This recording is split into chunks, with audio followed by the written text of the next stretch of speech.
Le damos la bienvenida a Dolores Gandulfo, que es directora del Observatorio Electoral de la Conferencia Permanente de Partidos Políticos de América Latina y el Caribe, además integrante del Observatorio de Reformas Políticas de América Latina, del colectivo Ojo Paritario y de la red de politólogas. ¿Cómo te va, Dolores? ¿Cómo estás? Hola, ¿cómo estás, Laura, Mario? No, Bueno, toda la audiencia. yo un poco atormentada por la cantidad de cosas que pasan en todos lados. O sea, es Sí, muchas la cosas. verdad que bueno, se están viviendo momentos muy difíciles, ¿no? No solo, bueno, en la Argentina, naturalmente, pero bueno, también en nuestra región y en el mundo, ¿no? Creo que momentos muy complejos que difícilmente uno podía imaginar hace algunos años, ¿no? Totalmente, mucha conflictividad en muchos lugares y de manera muy extrema. Sí, con mucha violencia, ¿no? Sí. Inicialmente creo que ese es el patrón que abordan, obviamente en mayor o menor medida, desde lo lingüístico hasta lo físico, pero creo que se está dando esta situación muy compleja en el mundo, en la región y en nuestro país. Así que bueno, nos encuentra acá todo el tiempo tratando de analizar y comprender Ajá. cuáles son las instancias de salida de este contexto, ¿no? Ay, sí, sí, es imperante encontrar eso porque la verdad las imágenes y todo lo que está pasando es cada vez más grave, me parece, porque además me da la sensación como que es algo que está empezando, no es algo que va concluyendo, ¿no? Que escala. Sí, creo que bueno, yo escuchaba en estos días, creo en todos los temas de los que vengo escuchando, de la guerra, de bueno, la conflictividad que vemos ahora en el contexto electoral ecuatoriano, pero también lo que viene sucediendo en esta virulencia de la campaña electoral en la Argentina, que, que tiene que ver con la responsabilidad, ¿no? O la irresponsabilidad, porque estas crisis uno sabe cómo arrancan, pero difícilmente sabe cómo termina y creo que allí, obviamente, siempre los más desfavorecidos, los más vulnerados, son los que más costos tienen, ¿no? Sí, sí. Hablaste en Ecuador y también estamos acá pasando un momento bastante similar en Argentina. Vamos ahí como medio, ¿no? En una sintonía parecida. Espero que no del todo. Igual. Sí, bueno, aquí tenemos lo que estamos viendo, que bueno, obviamente por unas elecciones anticipadas que se dieron este año en el Ecuador, que vimos cómo se dio la primera vuelta y ahora el próximo domingo la segunda vuelta electoral para ver quién va a conducir los destinos del país en un periodo muy breve de 16 meses. Por esta situación tan compleja desde lo institucional a la que llegó, ¿no? También irresponsabilidad política de Guillermo Lasso, de esta muerte cruzada, pero que obviamente es una instancia constitucional que antecede, digamos, una instancia muy compleja desde las irresponsabilidades económicas, préstamo al Fondo Monetario Internacional, del Fondo Monetario Internacional, mucha habilitación del crimen organizado, que era algo lejano lejano raramente, ¿no? Porque estaba en el medio de un contexto geográfico donde el crimen organizado acontecía en los países limítrofes y sin embargo Ecuador o los ecuatorianos y ecuatorianas, cuando uno habla con ellos, lo veían como lejano porque no acontecía en su país y que bueno, el alejamiento o en algún punto el dejar hacer del Estado a estos actores transnacionales llevó a esta situación al Ecuador y obviamente nos atraviesa también a nosotros en la Argentina porque también estamos en el marco de un proceso electoral donde sí, a veces la violencia lingüística es la que antecede a la violencia física, lo vimos además con el intento de asesinato a Cristina Fernández de Kirchner, que además también se vincula con el asesinato a un candidato presidencial en el contexto preelectoral de la primera vuelta, Fernando Villavicencio, que además sigue, ¿no? En las últimas días nos enteramos que los sicarios que están, digamos, condenados por asesinar a Fernando Villavicencio fueron asesinados en la cárcel, una instancia donde el Estado debería estar presente no solamente para garantizar la vida de los reclusos, sino también para garantizar la defensa y la verdad de lo que sucedió en ese asesinato y que claramente, bueno, hay intereses seguramente para que ese asesinato no sea, digamos, resuelto desde el punto de vista jurídico. Entonces, creo que nos están atravesando muchas situaciones en la región que requieren, obviamente, de empezar a pensar, barajar y dar de vuelta de cómo lo pensamos desde todas las instituciones, ¿no? Uh-huh. En Dolores, el caso de... sí, una pequeña pregunta ahí. ¿Cómo vive la sociedad ecuatoriana eso? Porque no me es difícil recordar, en caso inverso, el tema de Nisman, grandes movilizaciones, mataron a Nisman, ¿Cómo lo vive eso? A ver, desde el barrio. ¿Se la fuman?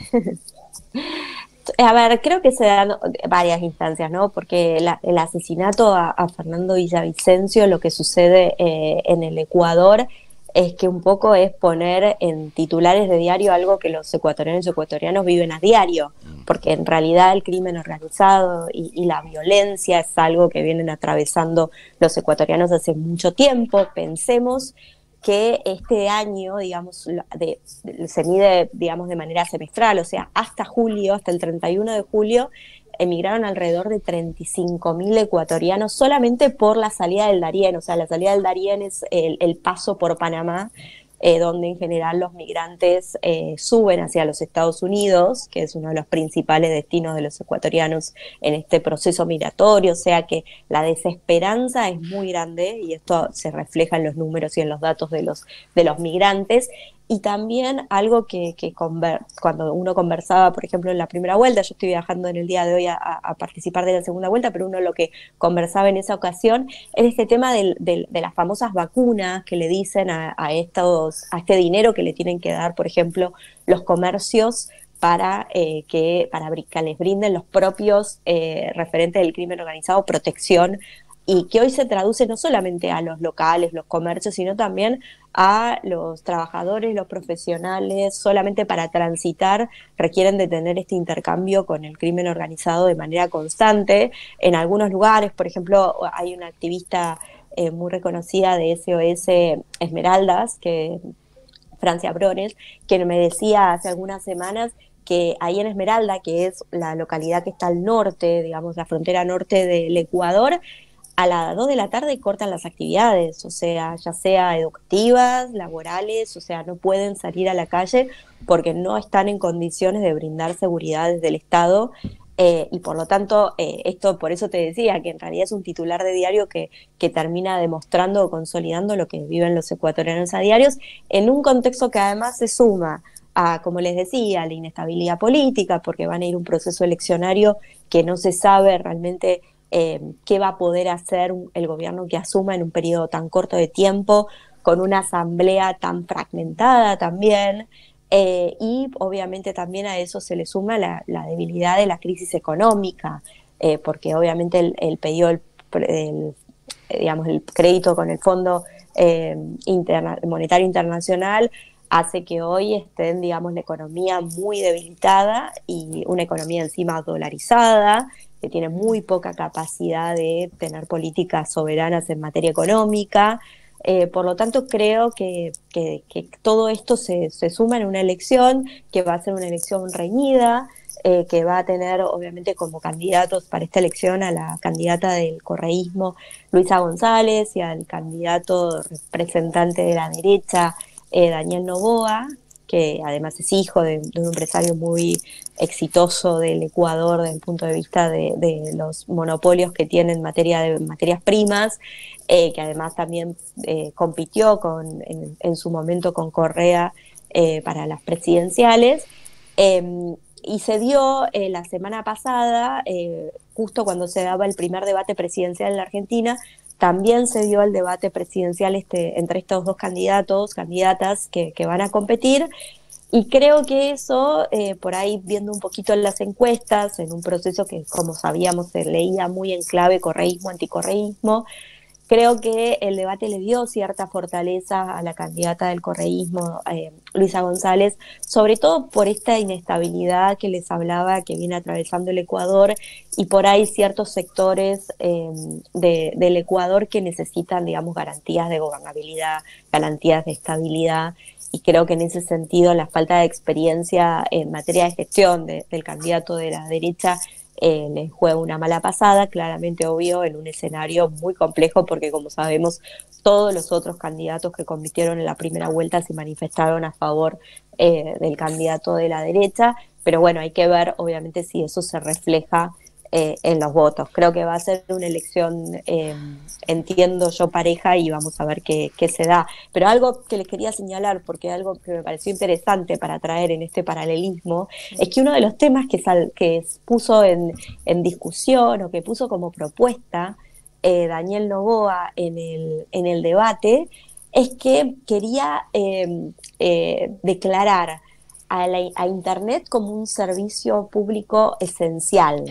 Algo que recordaremos que acá se hizo y la justicia lo judicializó de manera tal que no es algo de lo que puedan gozar y podamos gozar los ciudadanos en la Argentina. Pero digo, para entender un poco cómo se están dando también los debates en otros lados y cómo también es importante seguir poniendo en agenda estos temas, ¿no? Claro, qué parecido casi todo lo que contaste de Ecuador con lo que vivimos acá, o al menos de dónde surgen los candidatos, ¿no? El que viene de la mano de un empresario que no tiene experiencia, y lo que relataste que se vive en las calles, como que me parece significativo porque estamos nosotros, al menos en Argentina, conmemorando los 40 años de democracia, y parece que en otras partes también de la región están tratando de cuidar eso construido, ¿no? Como que eso es lo que está en riesgo en casi todos lados o en muchos lugares en estos momentos. Sí, básicamente repensar las historias, ¿no? Creo que en ese sentido hay consensos básicos, y yo creo que también es importante que nosotros también como sociedad tratemos de poner todo el tiempo en agenda este tema de que hay debates que ya fueron saldados en la Argentina, pero bueno, también yo creo que es importante repensar por qué estos candidatos retoman esas agendas y qué hay detrás de eso, porque sabemos que siempre hay algo detrás de esas agendas que no tienen que ver solamente con la cuestión de los valores y la cuestión institucional, sino que tiene que ver con intereses económicos, y creo que lo que ha pasado estos últimos días en la Argentina con las corridas, con los dichos desestabilizadores, tienen que ver con eso, ¿no? Claro. Vos sabés que tengo una oscura intuición, ¿no? No sé si la compartirá y si será extensible también a Ecuador y a la región, que están viniendo no solamente para instalar un plan económico a favor del capital concentrado, de lo que podemos decir también el terrorismo internacional de mercado, los fondos buitres, que para eso suceda se requiere que en las sociedades se rompan los contratos históricos preestablecidos con la educación pública, con la salud pública, con los derechos humanos, y eso es como una condición, como antes lo fue 30.000 desaparecidos, digamos. Hoy entiendo que para instalar esos planes de anarcocapitalismo, dijo Cristina Fernández de Kirchner, en donde la política naufraga, ¿es extensible? ¿Lo percibís así también, Dolores?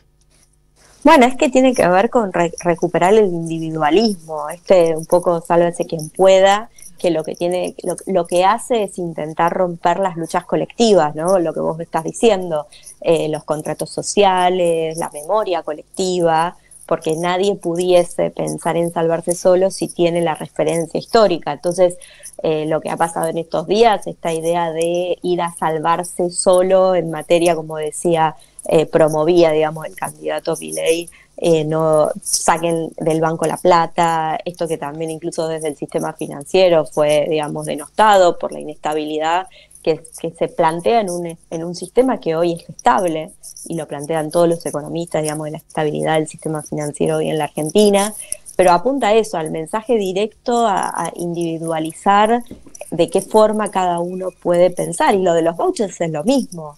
Es decir, bueno, a mí no me importa la construcción de una educación pública, me importa qué voucher recibo y qué educación puedo recibir yo. Y por eso me parece muy, muy importante poder instalar todo el tema también a través de los medios de comunicación. Claro. Este mensaje que yo creo que cada vez es más claro, de empatizar con las mujeres, con las madres, con aquellas que piensan estos contextos y estos desafíos electorales de manera mucho más colectiva. Hace algunos días veía un acto en una escuela en Estados Unidos, donde Kamala Harris, la vicepresidenta de los Estados Unidos, preguntó en una escuela de jóvenes, eran de un poco chico, primario y por ahí alguno más grande, que levante la mano quien había estado en algún tiroteo, quién había tenido un amigo que había estado en un tiroteo, bueno, así sucesivamente casi todos los niños y adolescentes levantaron la mano. Y creo que cuando Sergio Massa plantea esto, interpela diciendo, bueno, quiero que vaya evidentemente un niño con una notebook y no con un arma a la escuela, un poco tiene que ver con los consensos, ¿no? Con las construcciones que se tienen como sociedad. Sí, estuvo muy bien ahí, diciendo eso porque fue muy, muy claro y contundente, estuvo muy bien. Bueno, Dolores, breve igual, yo tampoco le hago tanto caso a las encuestas, pero ¿qué se dice allá? Siempre dicen algo, está muy reñido. Bueno, las encuestas claramente muestran hoy una prevalencia o, digamos, arriba de las encuestas, mejor dicho, a Daniel Noboa, porque obviamente también tiene que ver con esta cuenta aritmética de sumatoria de los candidatos de la primera vuelta. Lo que creo yo es que en estos contextos es muy difícil predecir lo que va a pasar, porque también sabemos que cuando se dan estos contextos de tanta inestabilidad y de tanta inseguridad y de gente que se va, ¿no? Y que tiene familiares que se quedan, también uno apunta a la memoria histórica. Creo que eso es algo que viene trabajando muy bien la candidata de Revolución Ciudadana, de apuntar a un momento del Ecuador de estabilidad, y también en un contexto donde se da tanto este clivaje correísmo-anticorreísmo, también a veces el voto vergüenza parte por ahí. Entonces hay que ver efectivamente si lo que hoy surge de las encuestas se dé el día domingo. En líneas generales te diría que se espera una participación alta, porque en la primera vuelta fue del 82%, y en un contexto, te diría, nosotros estábamos con seguridad permanente, digamos, con un proceso de seguridad muy fuerte que hoy no se visualiza de cara a esta segunda vuelta. Por lo tanto entiendo yo que no habría, digamos, una baja en la participación, así que creo yo que va a haber una alta participación, pero sí, creo que hay que esperar al día domingo a ver qué se da, y también obviamente el día después del domingo, porque en un contexto de tanta fragmentación de la asamblea, los desafíos van a ser naturalmente muy fuertes. Bien, bueno, veremos qué es lo que pasa el domingo, hablamos y nos contás cómo fue todo. Como siempre, Dolores, muchas gracias, te mandamos un abrazo. Un abrazo para ustedes.